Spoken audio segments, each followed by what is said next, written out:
자, 관세. 유럽에는 어떠한 것들을 치느냐. 보편적으로 전체 관세를 부과할 것으로 보이고, 이 전체 관세에서 그러면은 우리가 재료에서 항상 이제 최근 트렌드도 그렇지만 무조건 생각해야 된다는 게 우리나라 입장에서의 반사수혜라는 단어를 생각을 해야 된다라고 말씀을 드렸습니다. 근데 반사수혜는 알루미늄이죠. 왜냐면은 미국이 뭐 예전에 중국에 대해서 알루미늄에 대한 관세를 했을 때 우리나라는 3%밖에 안 받았습니다. 이때 물론 바이든 정부긴 했는데 이게 지금 일단은 유지가 되고 있는 상태입니다. 유지가 되고 있는 상태에서 트럼프가 갑자기 우리나라를 막 엄청 저격해서 이 알루미늄을 올리지 않는 한 우리나라가 다른 나라들보다 알루미늄에 대한 관세가 적은 게 지금 장점입니다. 그렇기 때문에 만약에 미국이 유럽을 쳤을 때, 관세로 쳤을 때 모든 제품에 10% 관세를 한다고 하면은 트럼프 1기 때 알루미늄도 10% 정도였거든요. 그래서 여기서 뭐 플러스로 더하는 걸 수도 있고, 여러모로 이 알루미늄 쪽을 그래서 관심을 갖고 있습니다. 그리고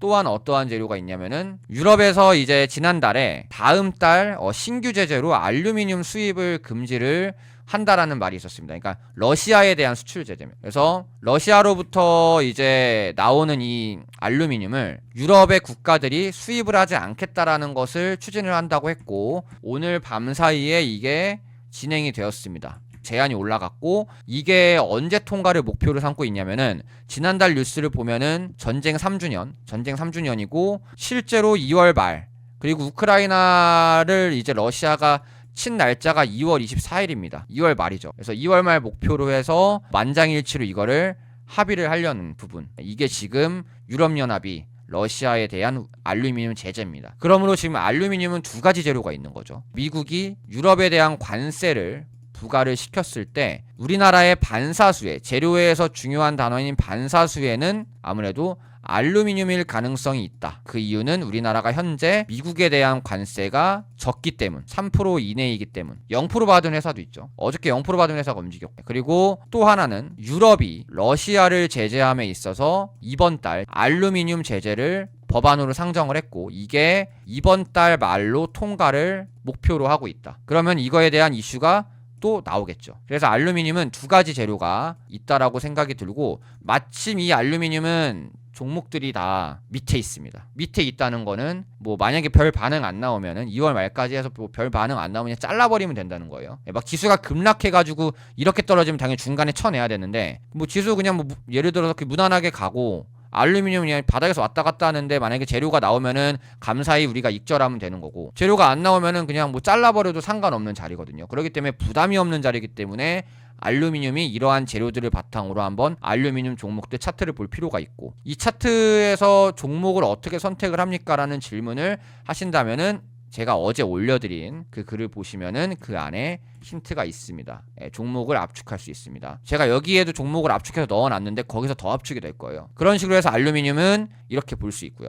자, 지금 아침에 트럼프가 모든 철강하고 알루미늄의 25% 관세를 발표를 하겠다라고 공언을 했습니다. 과거 1기 때 비슷한 일이 있었는데, 과거 1기 때 트럼프가 철강에 대해서 그때도 모든 관세를 부여하겠다는 식으로 말을 했고, 그 다음에 내놓은 카드가 쿼터제라고 해서 일부 국가들은 어느 범위 안에는 관세를 기존과 같이 발효를 하고, 그 이후에 이제 더 이제 미국에 들어온다고 하면은 그거에 대해서는 전체 관세를 부과하는 그런 이야기를 1기 때 한 적이 있습니다. 그거 비슷한 게 아닐까라는 생각을 해보는데, 일단 트럼프가 쿼터제에 대한 언급은 없었고 그냥 모든 철강 알루미늄에 관세를 발표하겠다. 이것도 어떻게 이야기를 했냐면은 처음에는 철강 얘기했다가 그 다음에 어떤 기자가 질문을 알루미늄 어떻게 하냐 이렇게 하니까 이제 그 알루미늄 얘기가 같이 나온 걸로 일단은 외신은 나오고 있습니다. 이렇게. 그럼 이게 어떻게 작용을 하는지를 봐야 되는데, 일단 25% 관세에 대한 거는 악재죠. 악재입니다.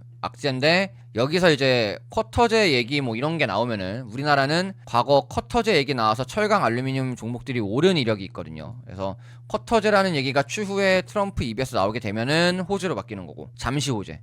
전체는 악재인데, 혹은 뭐 유럽이라든지 이런 나라를 언급하게 되면 우리나라가 상대적으로 알루미늄 같은 경우는 관세가 상대 나라들보다 좀 적기 때문에 그거에 대한 뭐 수혜에 대한 얘기도 나올 수 있는 거고요. 근데 지금 전체적으로는 악재다라고 볼 수 있습니다. 지금 우리가 유럽 부분 때문에 알루미늄 반사수혜로 종목을 이쪽 섹터를 좀 천천히 보는 그런 전략을 가져가고 있죠.